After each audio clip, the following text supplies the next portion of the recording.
Good morning, everybody. Good morning to all. They're here, yes, and good morning to our viewers from online. So we are very happy, and today it's going to be our last lecture of the year, but we'll be back in January. So, and we'll let you all know through our website and through our social media. So, today we are celebrating this month of Jesus. Sometimes we forget that this is Christmas, but that's his birthday that we're celebrating. And we're going to have Tiago who will give us the lecture, and the name of the lecture is Jesus Coming Back. Is he coming back? Or he ever left? Or he's still here? We need to remind ourselves, right? And nothing like the month of December to really remind who Jesus is to us and what he means to us. And so welcome everybody. We're going to have Patrick now opening with the first reading, and then Denise.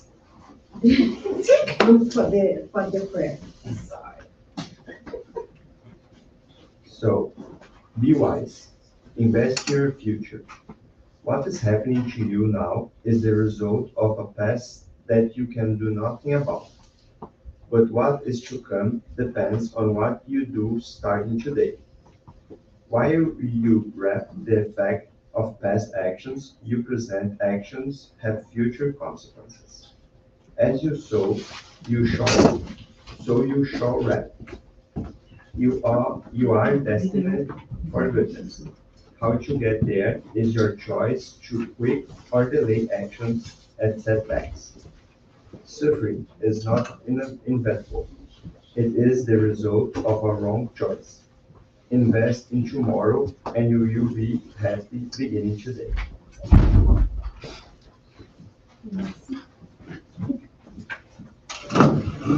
Thank you, Patrick.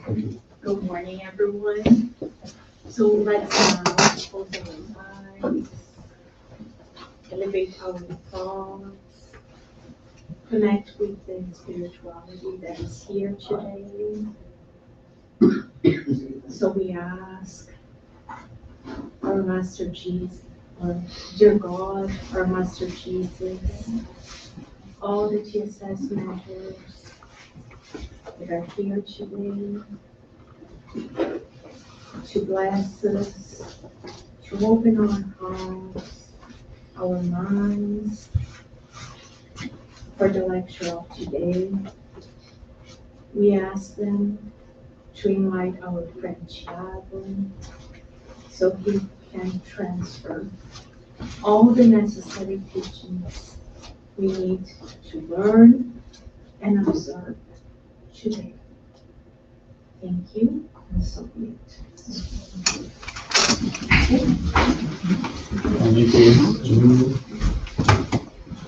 All right, good morning, everybody. Good morning.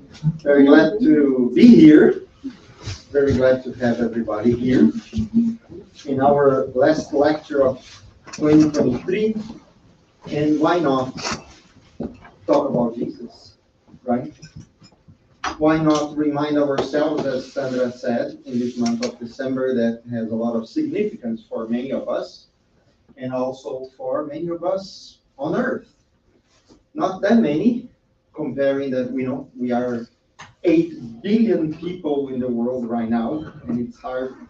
Yesterday was 6 billion. What's going on now? It is 8. But here we are, some of us that want to know more about Jesus. Some of us that want to have a closer relationship with the Jesus teachings. And it is interesting because in many of the Christian traditions, many of them that we call mainstream, there is something that is called the second coming of Jesus. And like always in Spiritism, we try to make sense of many of the passages, many of those understandings that are, out there and thinking about Jesus coming back is something very important. Many people spend good part of their lives with that belief that they will wait for Jesus to return. And if he was to return, what do we need to do to welcome him? And then many other questions come to mind when we ask, is Jesus coming back? When Jesus came to us 2,000 years ago, it is interesting. What happened? Was he successful? Did people accept him? Did people recognize him? Many of those who were waiting for Jesus then didn't recognize him. So it is interesting because, at least for me, there are more questions when I read that question. So hopefully, through the knowledge that Spiritism gives us, and through that more in-depth understanding that we have about Jesus, his life is important for us, we can try to make a little more sense. Maybe we're not going to answer necessarily that question, which is interesting. I didn't find an answer, but I found meaning, and maybe I can share that meaning with you. Disclaimer, I may cough, okay, sorry. I'm getting over this cough. So forgive me for that. All right. We know one thing. Whoever read the Spirit's book, who read the Spirit's book? I love asking those questions. If not, homework. Let's read the Spirit's book. That's okay. Take your time. Don't rush. In the Spirit's book, there is one question, very important question, 625. And Allan Kardec asks the spirits, what is the perfect standard that God has offered to humanity as a guide and a model? And it's very significant. And the answer is very, very clear, very brief, and very direct. Look at Jesus. So, by the understandings that we have, Jesus is the most perfect spirit that came to earth. Jesus is the perfect example of morality, of goodness, of forgiveness, of charity, and we're going to understand what charity is soon, that we have ever known. Not only that, Spiritism also teaches us that Jesus, more than simply being a perfect spirit, Jesus presides, governs, manages the life of this planet and all its inhabitants. Jesus, for us, is the closest model that we have to God, and is for us that example that we are to mirror if we want to grow, to evolve, to spiritualize ourselves. Jesus has an incontestable significance in our society. From the moment that Jesus came to earth, life for humanity changed. It's not a coincidence that we say before Christ and after Christ. A lot has changed, and we're going to see that Jesus taught us a lot. And he taught us in very special ways. And more than that, he said there is more for us to know. And when we think about Jesus potentially coming back, it is almost hope that many of us have that what else is to be known? What else is to be done for us to continue growing?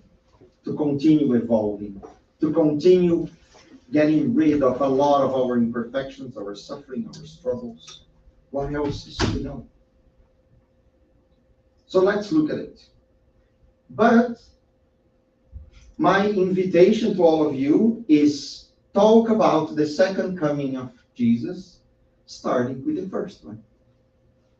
Because without the first one, the second one will not make sense.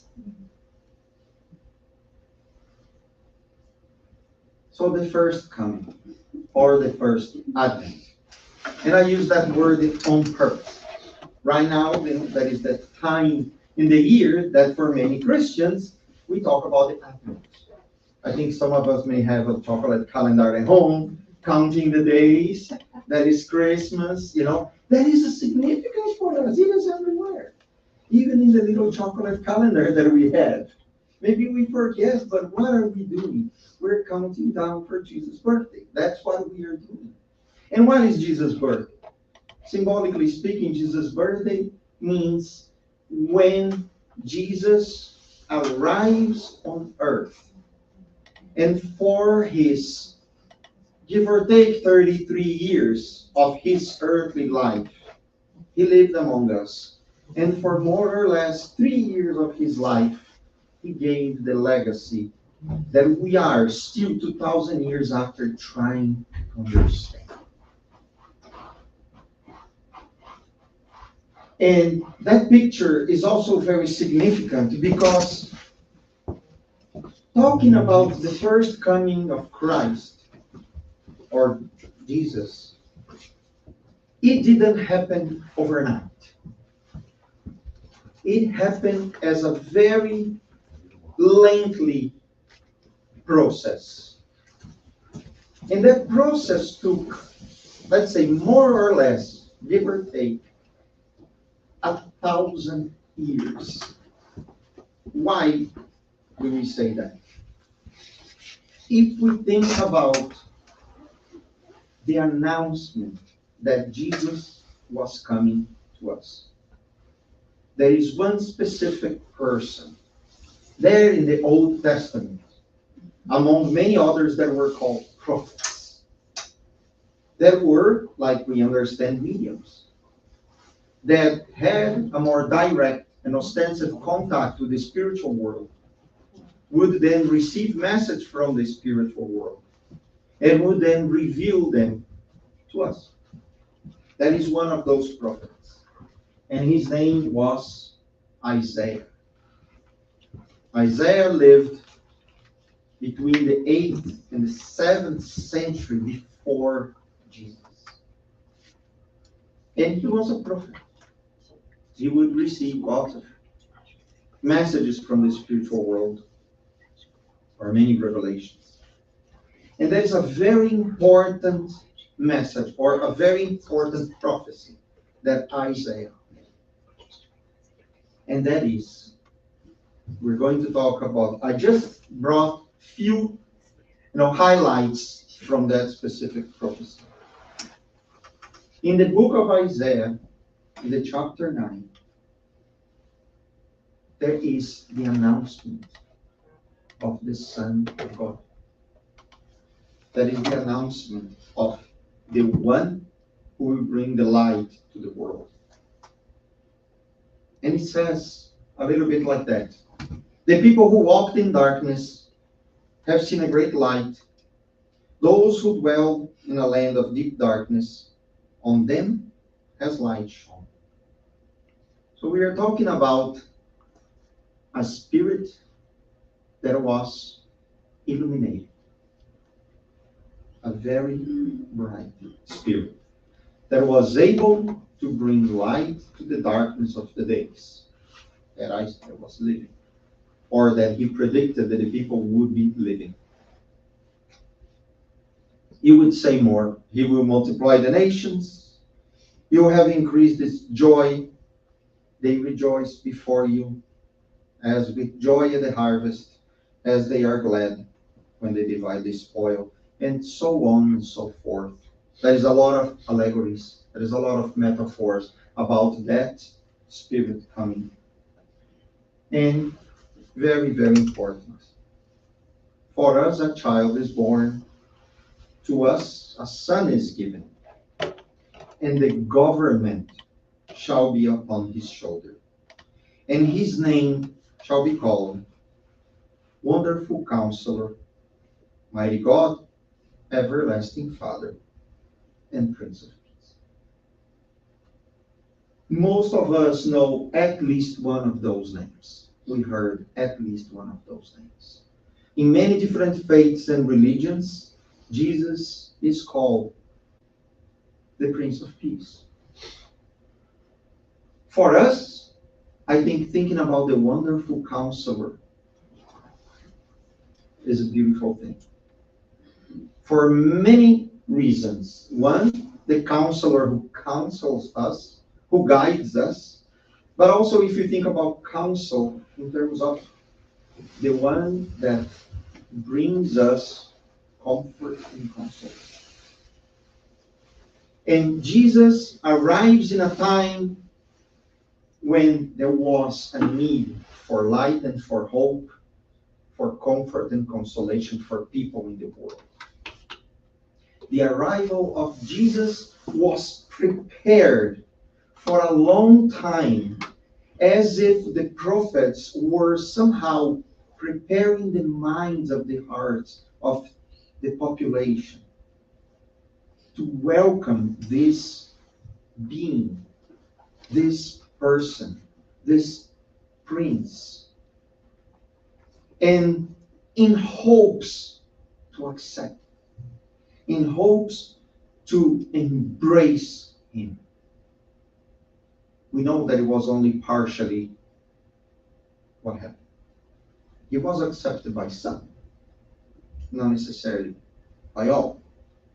In fact, not only he wasn't accepted, but he left because of this lack of acceptance of his presence and his message that was probably so different, so radically diverse than what was known at that time. And even for the religions that were waiting for the Messiah, the message was also so diverse and so radically in contrast with a lot of the laws and the beliefs of the time that they probably said, that's not true. From an eye for an eye to forgive your enemies, from love your kin and despise the Gentiles or the strangers, to love one another as you love yourself. There was a lot of radically different ideas that were very, very advanced for the time. But somehow it was time, like when we want to plant a tree. That's not the tree that we plant. We plant the seed. And there is a lot that needs to be done for that seed to germinate, to become a little plant, and for that little plant to be nurtured, to then flourish. And then one day maybe give its fruits and the shade for those to have the solace, to have the tranquility below. What did Jesus teach us? We don't need to go so much in detail, but it's very important for us to understand what did Jesus teach us after his first coming. We can think about a few things, right?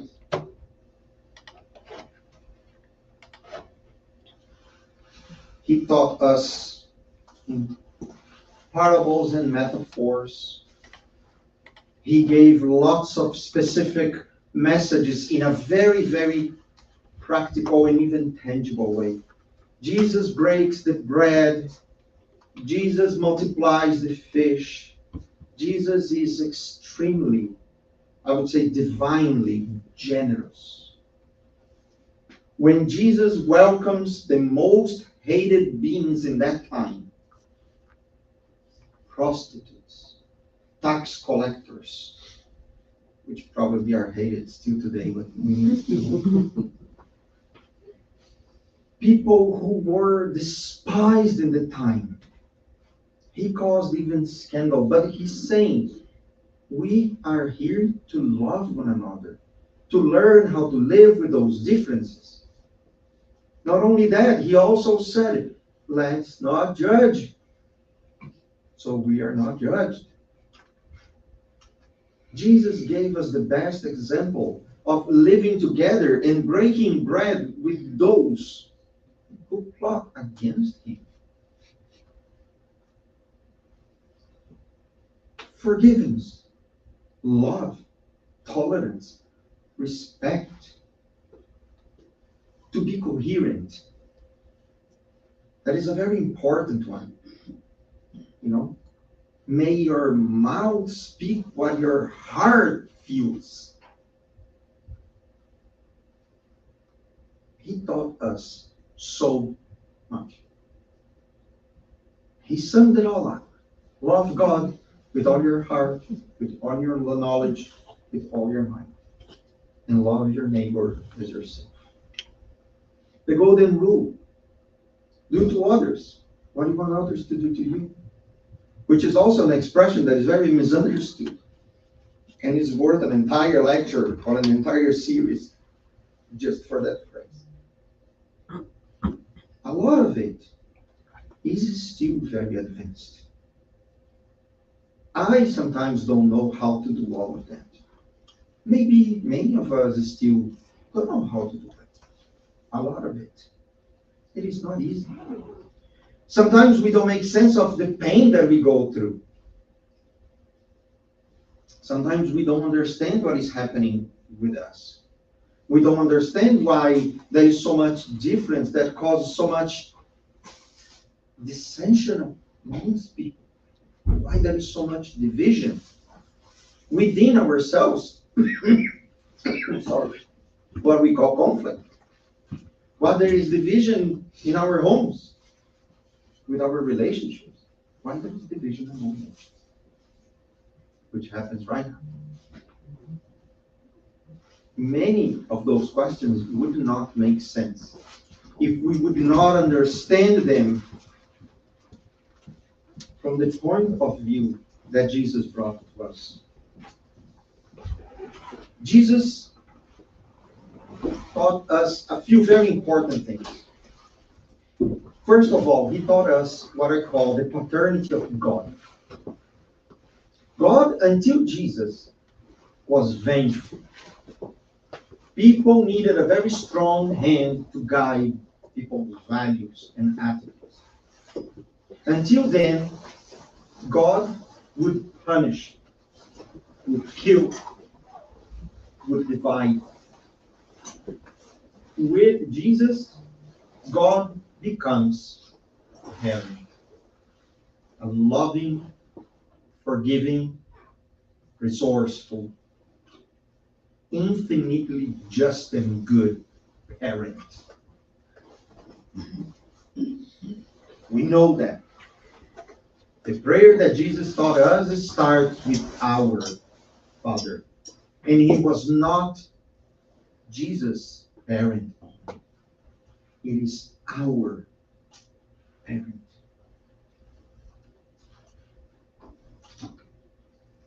Jesus taught us about one word that in Spiritism we say a lot. That is called charity. It's a very, very used word. What does that mean? What did Jesus teach us about charity? There, again, in the Spirit's book, homework. Question 886. What is the meaning of the word charity as Jesus intended it? And the answer is benevolence towards everyone, indulgence towards the imperfections of others, and the forgiveness of offenses. So every time that we hear this word charity, there is a very important meaning behind.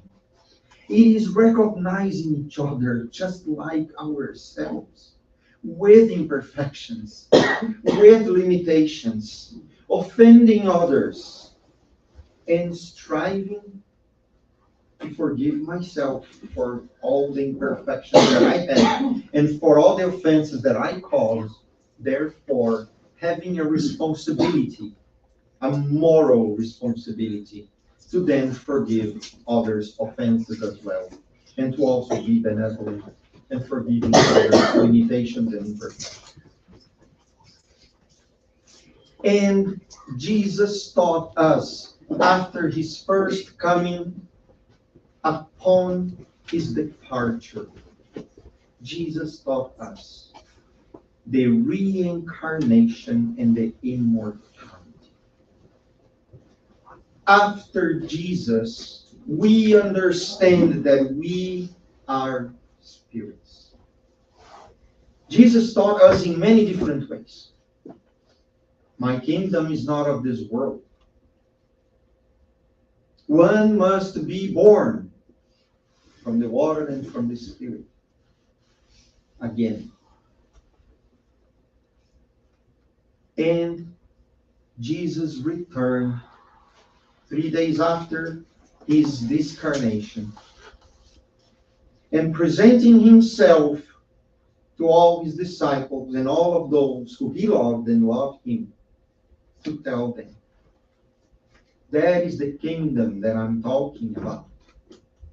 That is the spirit life that I'm talking about. We don't die. That is the perspective that Jesus teaches us, to see each other and to see the world from this point of view. Without that perspective and this point of view, the pain that we suffer doesn't make sense. The conflicts that we go through don't make sense. The imperfections that we have don't make sense. Or even the successes that we have sometimes don't make sense either. How come that somebody with 4 or 5 years old is already making mathematical calculations, with 6 years old is playing Mozart pieces or creating their own, with 11 years old are developing theories that are going to change our lives, and we are just waiting here in 20, 30 years. We don't know what we're going to see. And at the same time, still, many of us arrive in this world with the same problems that don't allow us to barely live independently. Without that perspective of reincarnation, the immortality of the soul, nothing of this will make sense.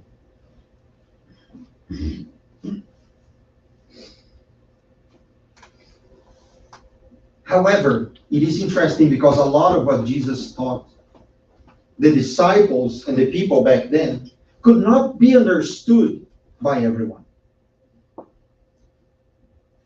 And that is one of the justifications that many give to say, of course, that Jesus is coming. A lot of what Jesus said could not be said directly to us. And Jesus himself said that. Many of the parables that Jesus says, and one of the most beautiful parables is the parable of the sower. After the parable of the sower that many of us know, the disciples come back to Jesus and say, what did you just say? We don't understand. Why are you saying things like that? And Jesus then explains them.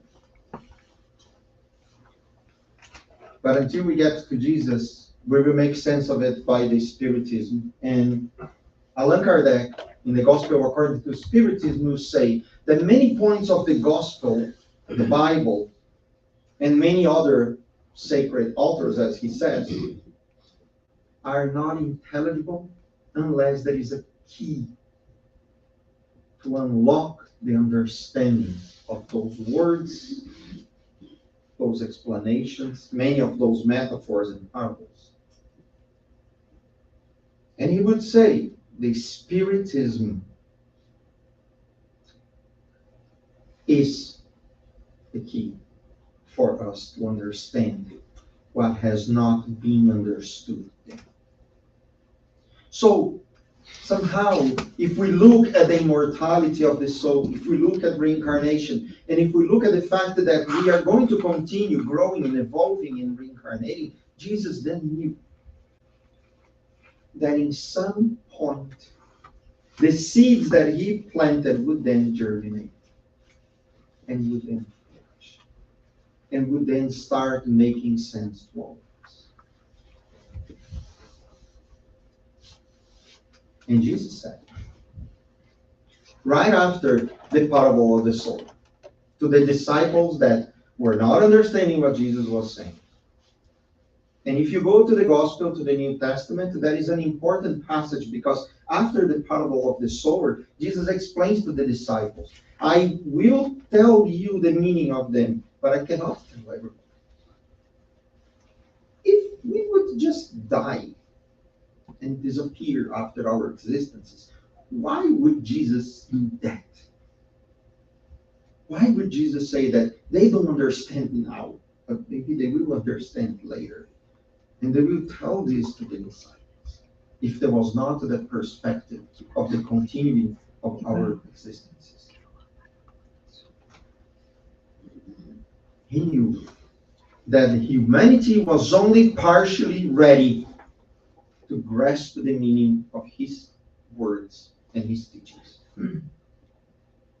But there was more to be done. There was more to be done.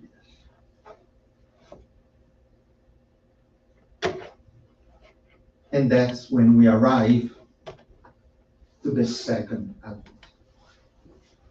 And why do people talk about? Where does that come from? Is that something that the people are just hoping out of the blue? Like, please come back. You need to explain this. I don't get it. Please come back and tell me. There are actually a few reasons why the second coming is such an important theme for Christianity. Ooh, that was very fast. It was a very quick lecture. I think Jesus came back like very quickly and said, I'm just taking off again. We need to wait for the third coming. You're gonna have to wait because I'm not sure what happened. It's No, that's okay. So, while we wait for technology to... Oh, he's back. Thank you, David. There. One more or no? No, that's it. One of the first passages in the gospel is from Jesus himself. And he says something very, very significant. For the Son of Man, again, the Son of Man is one of the many names of Jesus, right? The Son of Man. He's going to come with his angels in the glory of his Father. Very important expression. And then he will repay each person according to what has done. That is one of the most important passages that make many of the Christians from Jesus' life until today interpret those words from a very literal point of view.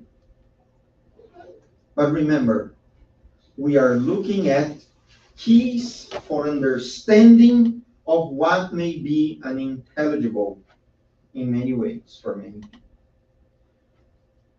Just that sentence is very enigmatic. We can create a lot of interpretation, different understandings. What are those angels? What is the glory of his Father? What are those expressions? Now, of course, that we need to understand those words when they were spoken. When we were talking about the angels, Jesus is speaking about the superior spirits, the angelic spirits that are very, very evolved, that help and support him in governing the earth. Do we know some of them? Actually, we do. At least two in the gospel itself. There is one passage in the gospel that is called the Transfiguration. And then, if we go there, another homework. I'm giving so much homework, like I'm like a bad teacher today. That is that passage when Jesus goes to the Mount Tabor, and and then he goes only with Peter and James and John. And James and Peter and John fall asleep, wake up, and see Jesus. But not Jesus like they knew. Jesus completely transfigured, shining with different vests, almost blinding them. And beside Jesus, there were Elijah and Moses talking. I would give so much to understand what were they talking about. Likely they were talking about all that was happening, all the plan, all that mission that Jesus had. And with those superior spirits communicating with Jesus and supporting him and helping him in that process, in that project of bringing the light to the world. There's just two of them there. The disciples were so taken by it that they even said, Jesus, everything is good. Come here. We're going to put tents for them. Almost not realizing that they were seeing spirits. They were already gone from earth for a long time. For a long time. Almost recognizing them, almost in a tangible way. With his angels. Were they incarnated? No. They were there in spirit.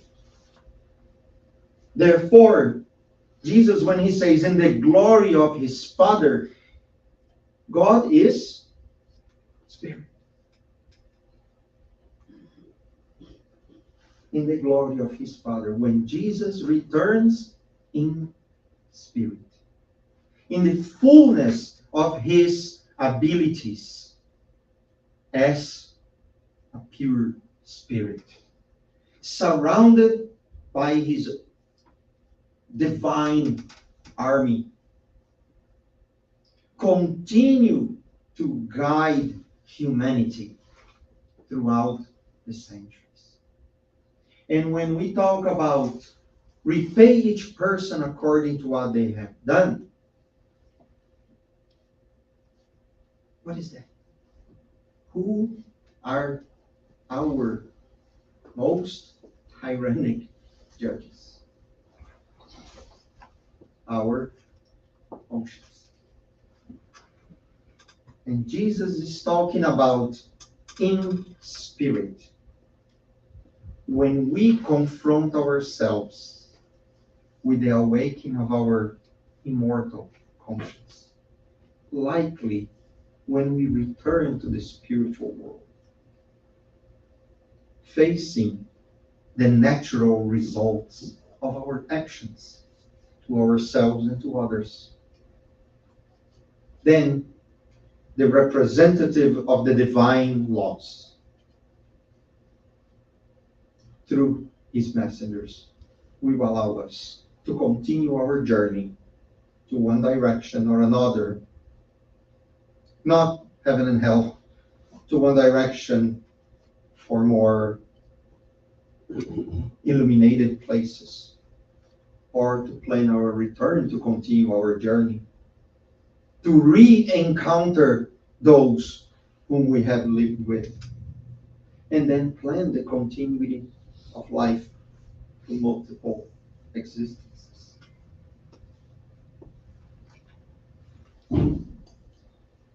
That is the key that we need to have when interpreting and attempting to understand the words of Jesus that spoke in such symbolic language in many ways. that not even the apostles, the 12 chosen apostles, really understood that they needed to ask a lot of questions. I can only imagine how many more questions they asked. And the most important thing continuing that passage is, if you love me, you will keep my commandments. Remember the commandments. When the Pharisees go and ask Jesus, trying to catch him in any sort of mistake, what is the greatest of the commandments? And then he says the first one, love your God with all your knowledge, with all your heart, with all your mind. And then he summarizes all the other commandments. And the second, as important as the first, love your neighbor as yourself. You will keep my commandments. Part of that conversation of Jesus, which was just after what we call the Last Supper, he looks at the disciples and he said, I have one new commandment to all of you. Love one another just like I have loved you. That is the commandment. And Jesus says, and I will ask the Father, and he will give you another advocate to be with you forever. The advocate, the consoler, and he would call this advocate or consoler, the advocate for what? Advocating for his words. Advocating, continuing, supporting, advocating for us. You remember how he was called? The Spirit of Truth. I don't even remember. Yes, I do have. This is the Spirit of truth, whom the world cannot receive, because it neither sees him or knows him. You know him, because he abides with you, and he will be with you. And he's talking to the apostles in that moment, because they got to know the meanings of the teachings of Jesus. But he's saying, they will be with you all. And he will restore and explain all the things that I could not explain today. The Spirit of truth.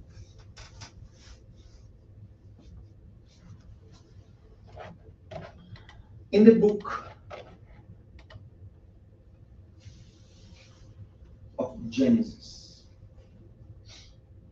Allan Kardec does analyze those passages and give us a very important perspective to help us to continue understanding what the second coming means. Jesus announced his second coming, but he did not say that he would come in the corporeal form. That is true, he never said that. Not only that, but the consoler would be personified in him. He's not talking about a return as a reincarnation. He's talking about a different return. If we learn with Jesus that the meaning of life comes from the point of view of the Spirit, that second coming must be from the point of view of the Spirit. He represented himself as having to come in spirit, in the glory of his Father, in his spiritual form, to judge merit and demerit, and to render to all according to their deeds, when the times are fulfilled. Both in an individual way and in a collective way, we can take that. We can take that to each one according to their deeds as an individual journey for each one of us, incarnation after incarnation, as we fulfill our tasks and our duties on earth to continue our path of evolution, spiritualizing ourselves. Collectively speaking, Jesus continues working tirelessly with his angels or his superior spirits, messengers of his teachings, to help the entire planet to evolve. And in Spiritism, we know that the planet is also evolving just like we are. And we are in the midst of that transformation of the world. And the task that Jesus had together with us is, let's transform our planet and let's transform ourselves. Regenerate ourselves. Regeneration. To be reborn. Not only through reincarnation, but through the renewal. Renewal of what? Of intentions. Renewal of attitudes. Renewal of our relationships. Renewing the way that we live. We don't need to wait for a New Year's resolution to do that. We can do that at any moment. At any moment that we realize who we are, and we realize what we do and why, we can make that change.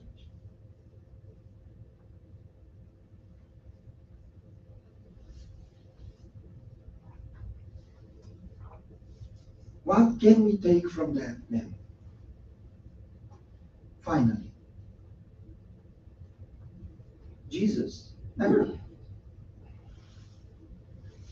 Jesus was here at least 1,000 years before he arrived on this earth, through the words of his prophets, through the mediumistic, through the revelation messages that the world received through Isaiah, through other prophets, announcing the coming of the Prince of Peace, way before his journey on earth.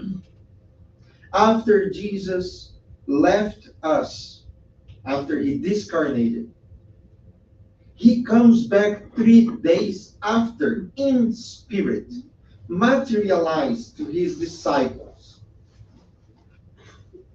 on the way to that city called Emmaus. And then he goes and he continues teaching them and explaining the meaning of a lot of his teachings in that journey until he finally gets together with all of them and then finally departs, telling them, continue spreading my word, which means by actions and by words, continue giving example of my teachings.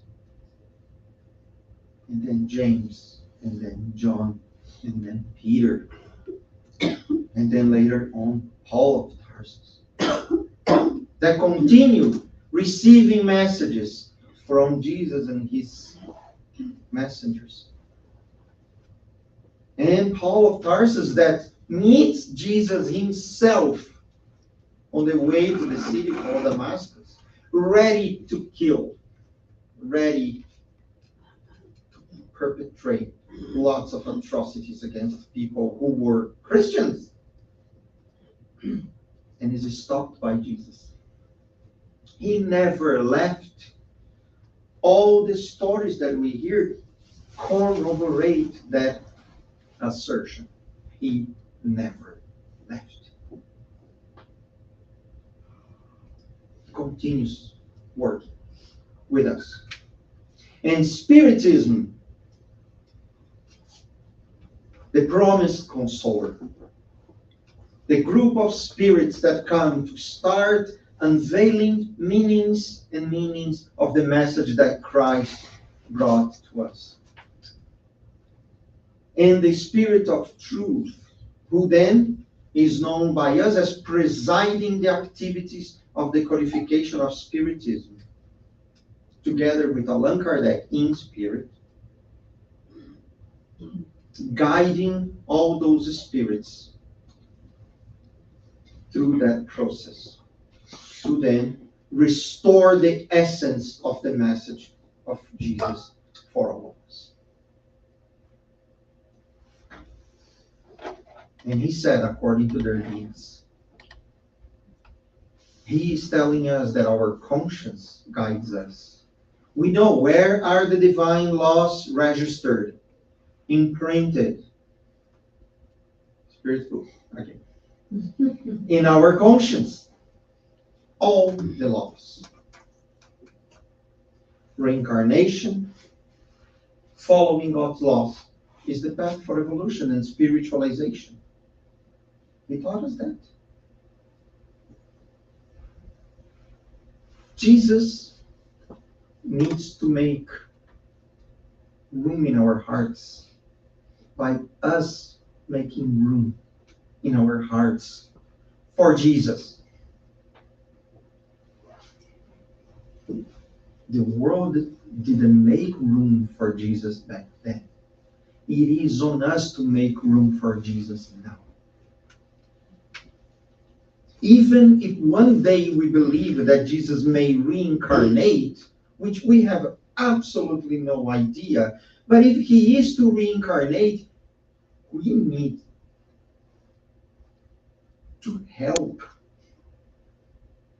How can we help?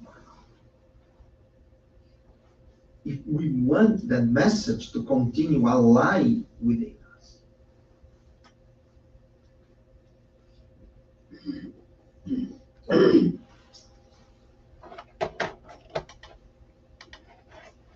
And the Spirit of truth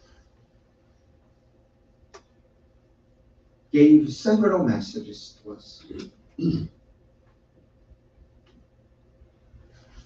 I just left that specific sentence or two for us. Spiritists love one another, which sums, if not all, most of the teachings that Jesus gave us. And at the same time, continues teaching us, educate yourselves. When we talk about education, it's not only learning mathematics and history, it is educate ourselves on our conduct, educate our spirits, changing our ways, restoring our faith, restoring the relationships that we have today. Allowing ourselves to see the world in different ways. Allowing ourselves to see each other in different ways. Love each other like Jesus loves us. Because Jesus never left. And he continues loving us. And the only thing that he wants is that we love ourselves. And thank you very much. Thank you so much, Thiago. So now, so nice to see full house. So now we open for questions, for comments to Thiago. Let's change it. Okay? Any question, any comment? No? Oh my goodness. I think they didn't understand anything. Yeah, if we just be conscious of our moral conduct, as Thiago reminded us, and go through life through this, it is going to be an incarnation that is going to count, right? And try to fix our wrongs and reminds us consciously, these are the laws that I have in me, and I can do it better. I can do better. So if I can do it today, I have tomorrow. And if I can't do this lifetime, He gave us this beautiful blessing, opportunity to come as many lifetime as we need to do it. But the time is now. I always say to people, this is the time. If you're here and you are sitting here, or if you're hearing us through the mat, it's because this is the time. So thank you so much, Thiago. And I'm gonna call on to, No, say goodbye to the people on the oh, internet. okay. Sorry, so thank you so much for the people who is following us on this lecture today through the internet. God be with you, and we'll be back next year. Happy New Year and Merry Christmas to all. From all of us.